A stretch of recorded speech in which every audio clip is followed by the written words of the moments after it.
Dicen que en Londres vivió un joven al que la fortuna besó en la frente.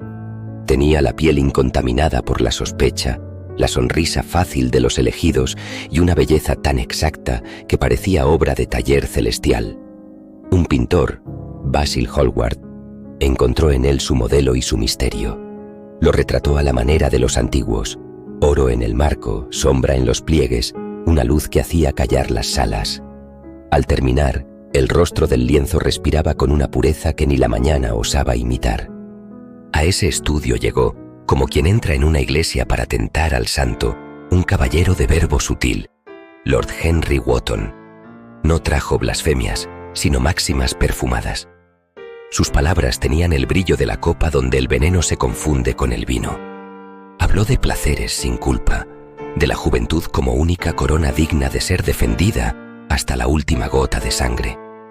Y el muchacho, ardido por una súbita fiebre, murmuró un deseo que los dioses suelen castigar: que envejezca el retrato por mí. Así comenzó la leyenda. Dorian Gray siguió siendo primavera, el cuadro en cambio conoció el otoño.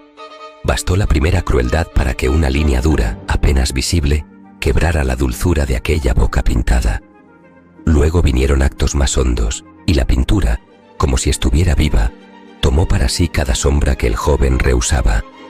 Hubo una actriz, Sybil Vane, que cantaba como los ruiseñores que Dios olvidó encerrar en los bosques. Dorian la amó como se ama a un papel bien representado. Cuando ella dejó de fingir y fue verdad, él no la quiso. El teatro se volvió silencio, y la desgracia cubrió a la muchacha como un manto de plomo.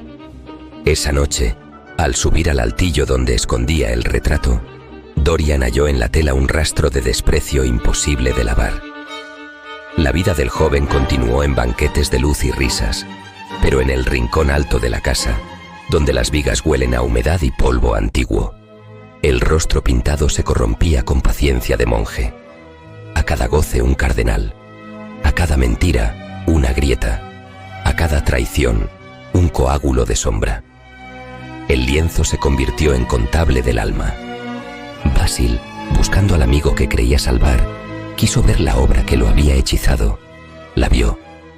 El artista cayó entonces bajo la mano limpia de quien no quería testigos.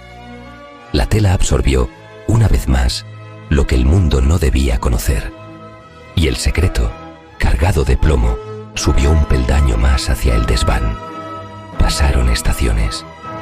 Dorian deseó redimirse con un gesto, como quien pretende limpiar una espada con una sola lágrima. Subió al altillo en la hora en que los techos escuchan, tomó un cuchillo y lo hundió en el corazón de la pintura, creyendo matar al acusador. Pero el retrato no era enemigo, era espejo. La herida volvió a su dueño. Los criados hallaron, al amanecer, un cuerpo encogido y ajado como hoja de noviembre. A su lado, el cuadro resplandecía otra vez con la juventud que ya no le pertenecía. Y quedó en la casa un silencio que olía a vela extinguida. Nadie habló del pacto, porque no hubo documento. Solo un deseo pronunciado fuera de su hora y una deuda que, como todas, encontró el camino de regreso.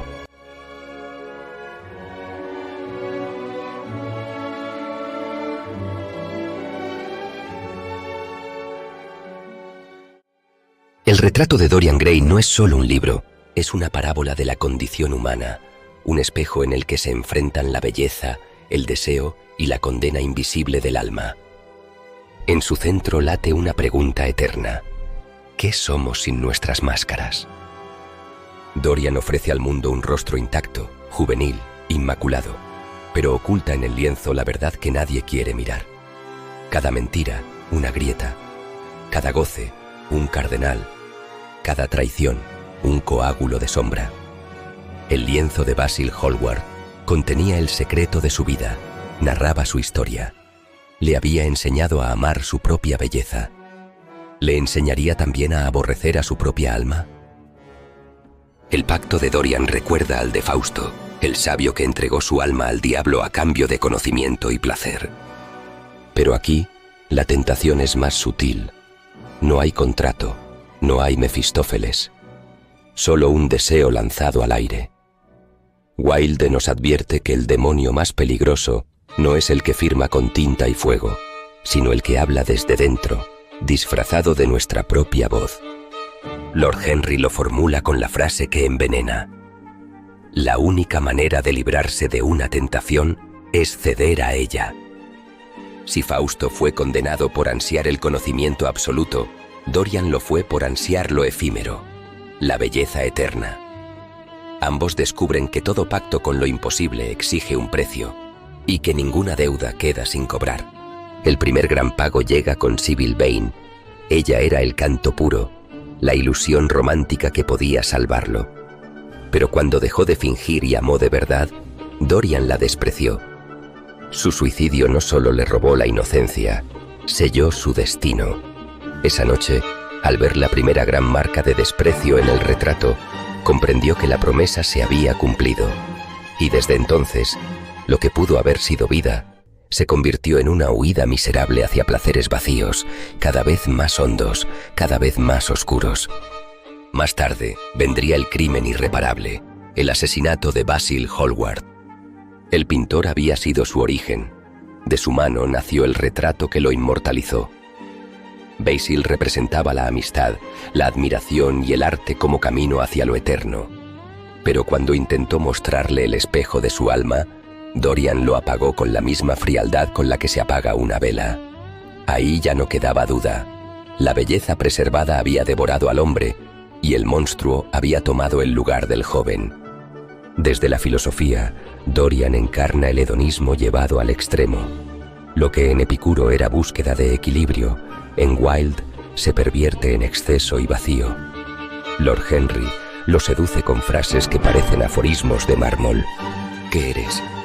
Definirse es limitarse. La única diferencia entre un capricho y una pasión para toda la vida es que el capricho dura un poco más. Así, el placer deja de ser libertad para convertirse en prisión. Pero lo que más aterra a Dorian no es el pecado, sino el tiempo. ¿Qué era la juventud en el mejor de los casos? Una época de inexperiencia, de inmadurez.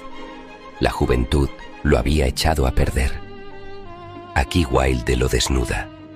La juventud eterna no es victoria, sino condena. Ser siempre primavera, aunque el alma viva en invierno. Nietzsche hubiera dicho que su vida no soporta repetirse. Es la condena de quien quiere el eterno presente, sin asumir el peso del existir. El retrato, en cambio, es la metáfora del alma platónica, la forma interior, incorruptible en su verdad, aunque se llene de sombras. Al destruirlo, Dorian no mata a un enemigo, sino que rompe el espejo que le mostraba lo que era. El arte, dirá Wilde, tiene una misión imposible. Revelar el arte y ocultar al artista es la meta del arte. El cuadro no condena, pero revela. Y está también la libertad. Dorian no está forzado, siempre elige. Esa es su tragedia. Como diría Kierkegaard, queda atrapado en la desesperación estética. Elige siempre lo bello, nunca lo ético. Y en esa libertad malgastada, firma su ruina. Al final, Dorian alza el cuchillo contra el lienzo creyendo destruir a su acusador. Pero la herida vuelve a su dueño, porque el retrato no era enemigo, sino confesión. Y quizás ahí está la advertencia más terrible de Wilde.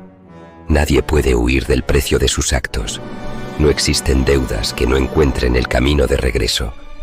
Dorian Gray no fue vencido por el tiempo, sino por su propio deseo de detenerlo. En ese espejo barroco que nos tiende la novela, vemos la advertencia. Cada belleza tiene un costo, y todo hombre lleva consigo un retrato oculto que tarde o temprano deberá contemplar. Dorian Gray fue el hijo perfecto del hedonismo y del narcisismo, un hombre que convirtió su belleza en altar y su placer en religión. Confundió lo eterno con lo efímero, lo profundo con lo superficial, y buscó en el espejo de su propio rostro la salvación que solo podía hallarse en el alma. Su condena no fue la corrupción del retrato, sino el vacío creciente de una vida que nunca quiso más que el brillo de la apariencia. Y en esa huida perpetua hacia la juventud, descubrió la verdad más amarga. Quien solo vive para sí mismo acaba habitando un desierto, y quien hace del placer su Dios termina adorando al vacío.